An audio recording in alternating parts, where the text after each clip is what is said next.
دخلت راحت مدياني $5000. فعليا بدأت اترعب منه.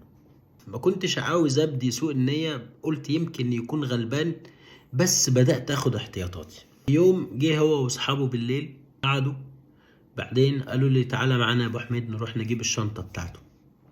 هو الراجل لما جالي كان جايلي بكيس، فشنطة السفر اللي فيها هدومه ما كانتش معايا، كانت عند حد تاني. فقلت لهم لا انا مش رايح، روح انتوا.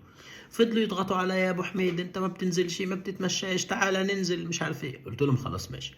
فنزلنا احنا الاربعه، اتمشينا شويه. الاتنين اللي مش ساكنين معايا استأذنوا قالوا احنا هنروح مشوار، مفيش يعني مثلا مشينا شارع بعدين استأذنوا قالوا احنا رايحين مشوار.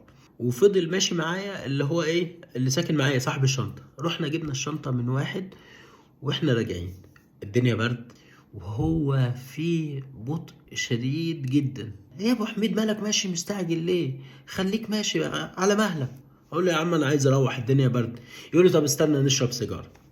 يشرب سيجاره ويشربها وهو واقف. اقول له يعني هي السيجاره ما ينفعش تشربها وانت ماشي؟ يقول لي يا ابو حميد خلينا بس هنا في الهوا يعني والدنيا فريش.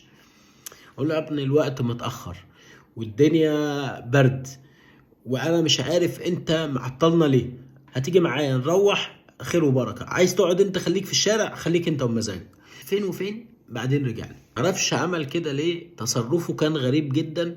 لكن انا ما عنديش حاجه اصلا تسرق او حاجه اخاف منها، فما اهتمتش خالص. انا قربت افلس تماما، مش معايا غير 30 يوان. الاجازه الصينيه بدات، الشوارع فاضيه تماما، مفيش شغل اصلا، مفيش اي حاجه تتعمل.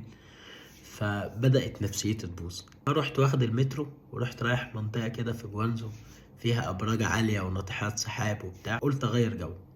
المنطقة اسمها تيكسي لو، فيها بقى توكيل بورش وتوكيل تسلا، فيها برضو أبل ستور. لفيت لفة في المكان وركبت العربيات وتصورت فيهم وكده. وبعدين رحت داخل أبل ستور، كان وقتها نزل الآيفون 7.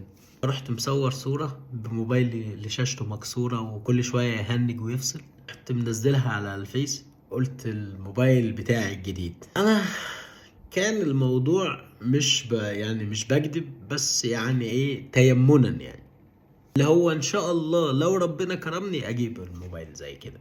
ورحت راجع البيت، نمت، صحيت تاني يوم الصبح انا مش معايا غير 30 يوان، والراجل اللي قاعد عندي عايز اجيب له اكل. فنزلت اشتريت بيض، رجعت رحت حاطط له البيض ده على الترابيزه، قلت له يا معلم ادي بيض والتلاجة فيها جبنه وفيها عيش، ابقى افطر بيهم. اتصل بيا المصنع بتاع القماش، قال لي تعالى يا احمد المصنع عاوزينك. المصنع في فوشان بعيد عن جوانزو حاجه بسيطه، يعني ممكن تروح بالمترو وتاخد تاكسي بسيط. انا مش معايا غير 12 يوان.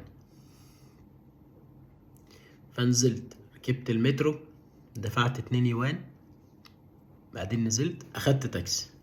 فالتاكسي بدل ما يحود شمال حود يمين، ففضل يمشي يمشي يمشي. اول ما العداد وصل ل10 يوان رحت وقف التاكسي، قلت له بعد اذنك نزلني. راح منزلني، رحت مديله 10 يوان.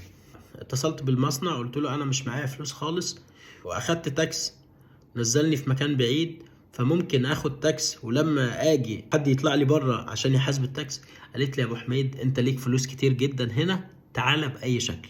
رحت واخد تاكسي تاني. اول ما وصلت عند المصنع فالست طلعت راحت مدياني 100 يوان. قبل ما اروح البيت رحت رايح على ابل ستور اشتري الموبايل اللي انا صورته اليوم اللي قبله، كان ايفون 7 بلس 256.